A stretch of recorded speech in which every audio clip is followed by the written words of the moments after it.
না করুন তো এমন এক রাজার গল্প যিনি যুদ্ধ বা বিলাসবহুল জীবন ছেড়ে রাতের পর রাত কাটিয়ে দিয়েছেন বিশাল এক টেলিস্কোপের সামনে নক্ষত্রদের পিছু নিয়ে। তৈমুর লং এর নাতি সুলতান উলুগ বেগ ছিলেন এমনই এক পাগল জ্যোতির্বিজ্ঞানী যিনি 1000-এর বেশি তারার নিখুঁত ম্যাপ তৈরি করেছিলেন। সমরখন্দে তিনি 3 তলার সমান উঁচু এক বিশাল ট্রেকিং ডিভাইস বানিয়েছিলেন যা মাটির নিচে খোদাই করা ছিল।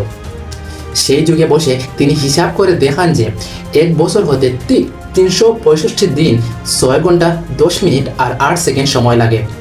আজকের আধুনিক বিজ্ঞানের চেয়ে তার পার্থক্য ছিল মাত্র 25 সেকেন্ড।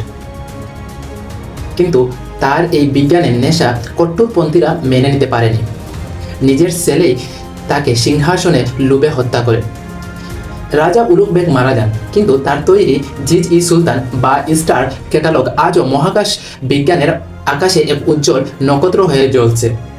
বিজ্ঞানের জন্য এই রাজার আত্মত্যাগ আপনার কেমন লাগলো?